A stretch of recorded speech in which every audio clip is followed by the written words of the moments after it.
Hi everyone, my name's Dylan. I own LumbieRiverFlutes.com and Lumbee River Flutes on eBay. Today I'm going to be showing you how I make my Cardinal and Hawk whistle. I'm going to give you a little demo on how it sounds.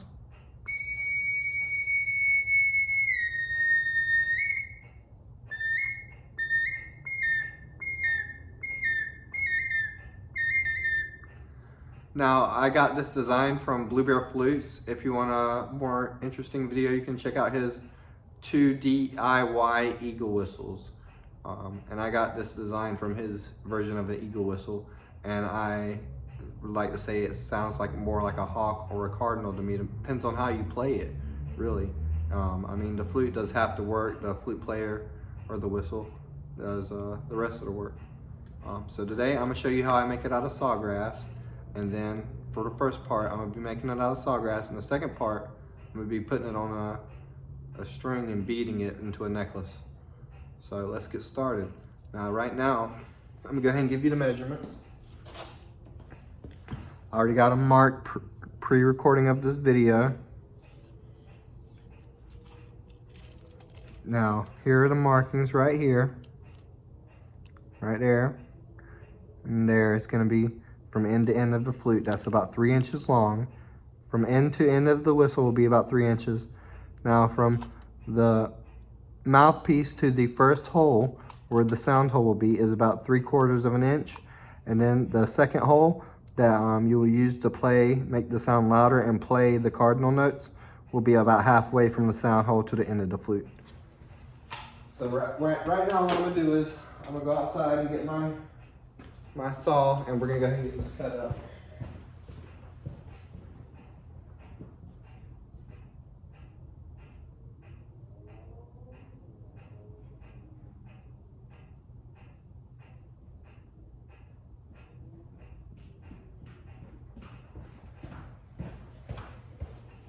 I'm back, sorry about that. I'm always so unprepared. I always forget something for the video.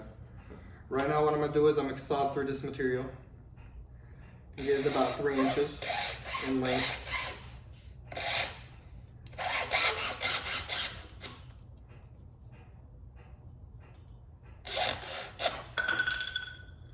It's a good clean cut.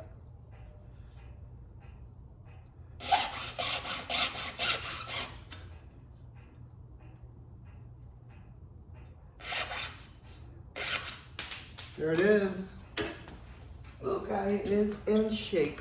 I'm gonna take this other pieces of sawgrass and put it in my for later pile.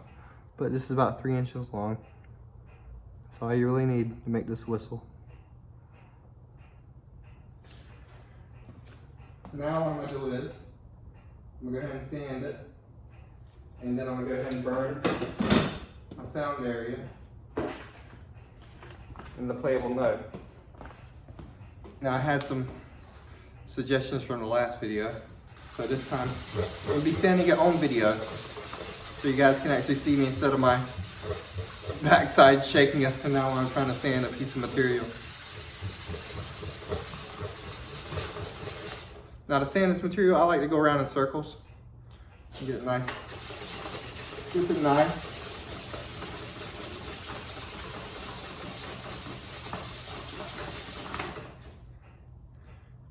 There we go. I'll get the other side.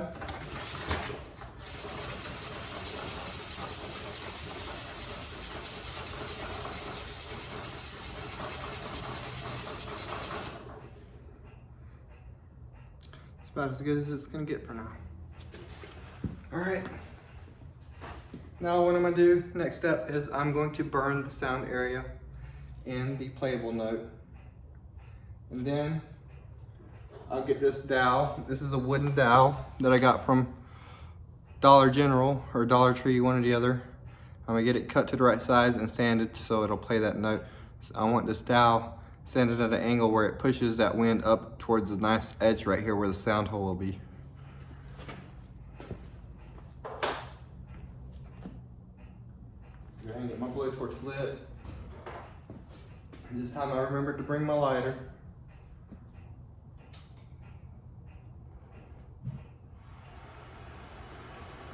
We're going to do this. I'm using my whistle as reference because my highlighter mark here at all. Sadly. Go ahead and mark that sound hole again.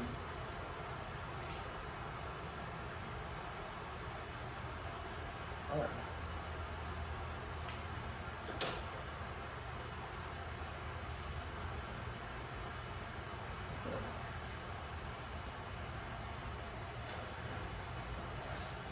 Got my burning tool. Now this is a tiny burning tool that I made out of a file. You make one just as easy. I'll link the Blueberry Flutes video on how to make a burning tool in the description. Now if you do decide to make these, I recommend you use as much safety as possible. Please do not go out of your way or harm yourself trying to do something like this. I've done this many times, and to a degree, somewhat, I'd say I know what I'm doing. I've done this several times, and I know how to work a blowtorch, and I know how to work these tools in a way that I will not hurt myself. So if you've never worked a blowtorch before, I don't suggest you try to make your own burning tool at all. Please just be as cautious as you can with anything you do. But you see, this thing's red hot when I get it ready to push through the material. I really don't even have to drill any holes because I get it so hot, I just push it right through. Now, I'm not saying you should go and follow everything I do. In fact, it's probably not the best way to make these whistles. I'm just showing you my way of doing it.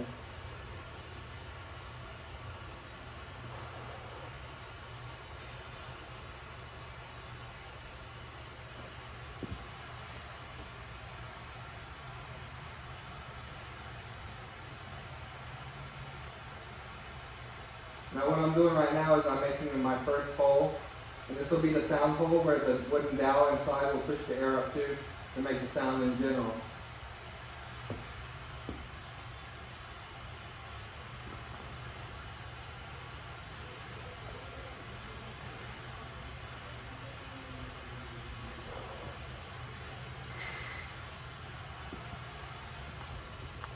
See, that's my sound hole right there. Now what I'm going to do is I'm going to take my burning tool, get it red hot, and then I'm going to take it at an angle and push it down this way towards where the dowel will be pushing up, so it makes a nice edge for that air to split.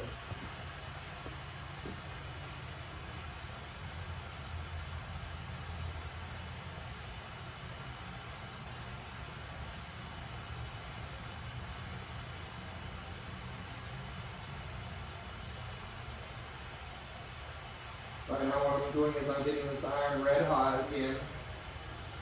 Most of the process of me making these is me just getting the iron hot enough.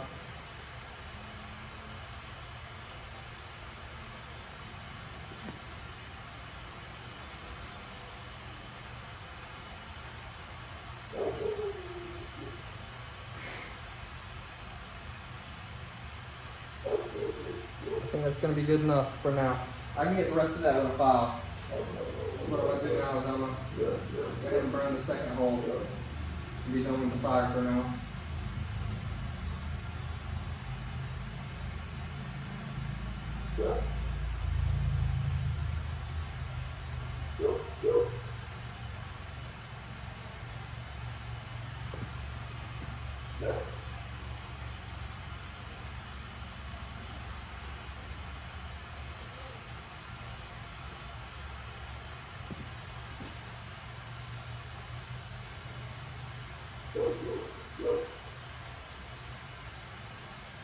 I'm using the square part of this.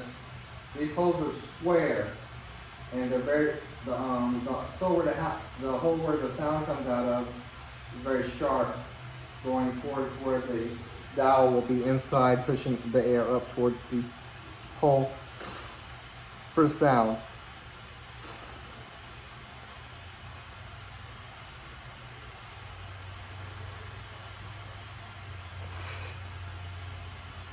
And that's what it's looking at like right now.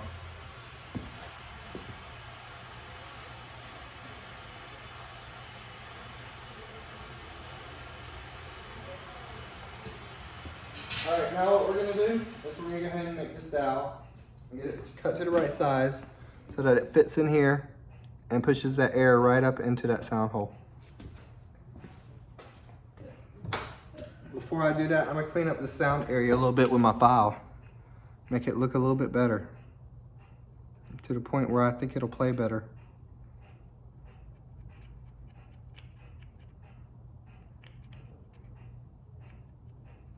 All right, it's looking a little bit better. Kind of see how it's looking here.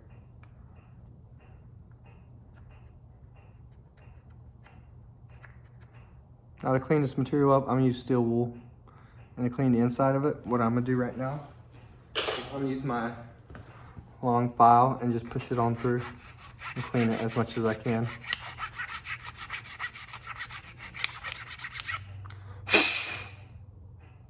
You see it cleaned it pretty well. All that stuff coming out. Now what I'm gonna do is I'll take my dowel and I'm gonna cut it to the right length so that it fits inside the flute very well for the sound to be played.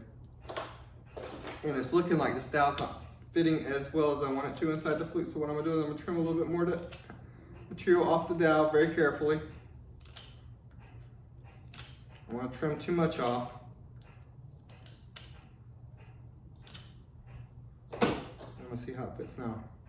Now it's fitting just how I want it.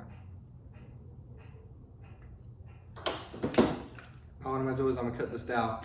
Now this dowel, the way I want it, it's about 3/4 of an inch, this dowel that I'm putting in.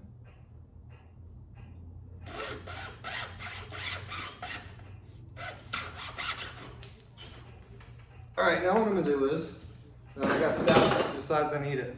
I'm gonna take my sandpaper again. I'm gonna place it on this table and bring my chair with me. I'm actually gonna adjust the camera so you can see a little bit better. I'm gonna take this dowel right here. What is going to be the dowel? I'm just gonna sand in circles like this on each end. And then I'm gonna take an area I want to be flat. I think this side right here will be the best for being flat right here. So I'm gonna take it at an angle and start sanding it with the side where you blow in being sanded more than the side where the air will shoot up.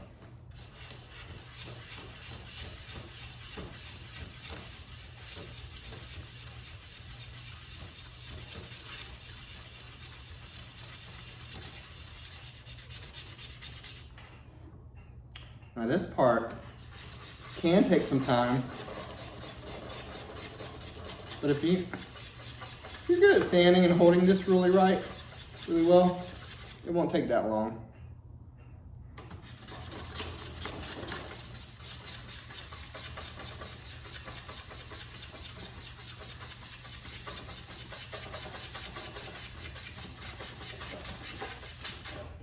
Now you can use a sand belt to do this as well. I don't use a sand belt. I do everything by hand.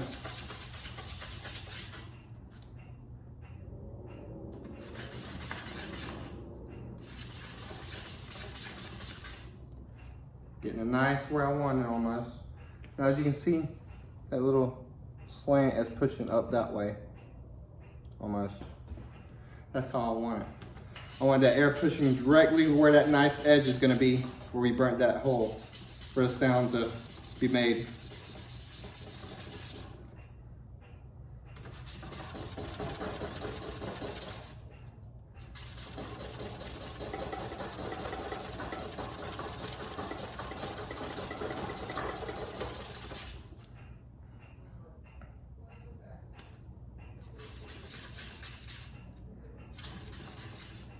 A lot of sanding.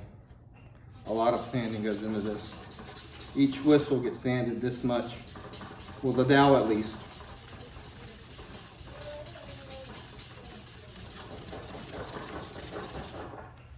Now, I guess I could go ahead and see how this sounds in the flute. Kind of want to sand a little bit more.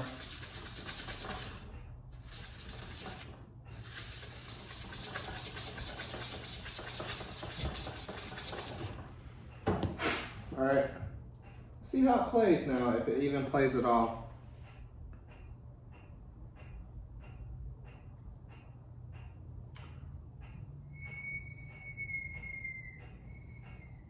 is wanting to do something.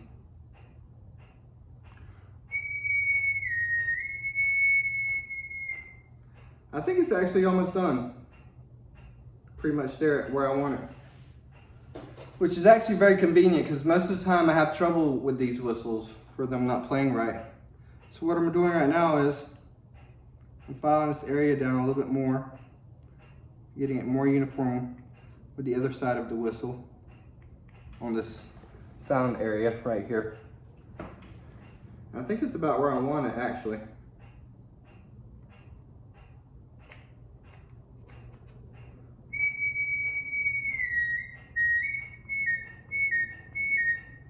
All right, that's about as good as I'll get it. So what I'm gonna do now, it's my other dowel. Oh, actually, no, that's not the right one. I need something much smaller, which this will work out just fine with. And I'm gonna push this dowel out just a little bit and get it right to where I want it to be. Now, for this dowel, I want it to just be showing just barely right here at the edge of this where the sound hole starts.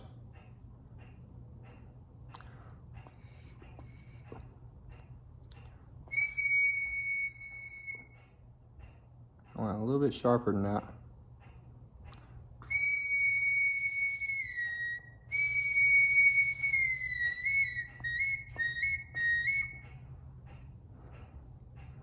It's about where I want it. Now I like to play with this a little bit just to get it just right.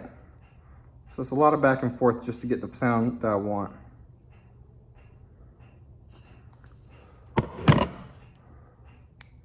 Let's try it out now. It's not nearly as loud as it was.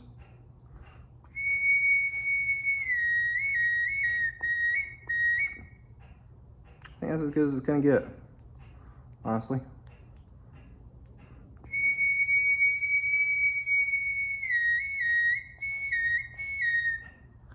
Yeah, so now what I'm gonna do, as you can see how that works, is pushing that air straight up to that sound hole to make that sound.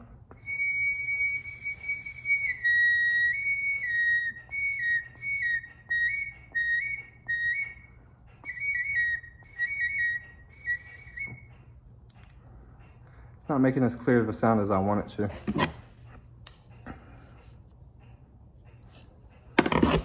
It's a lot of back and forth with this part, guys and gals. Just get it just right the way I want it.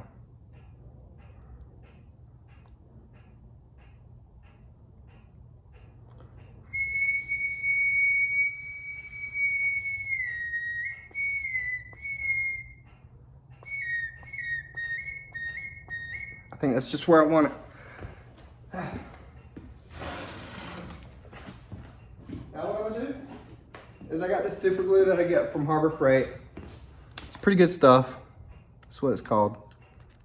I'm gonna use this and I'm just gonna glue it on in there. Very, very small drops of glue. It's very safe to put on your mouth once it dries. This is the kind of glue I use for getting it nice and glued in there so that this dowel doesn't move anymore. So it's at the point that I want it for playing the note that I want, or the whistle that I want out of the whistle. All right.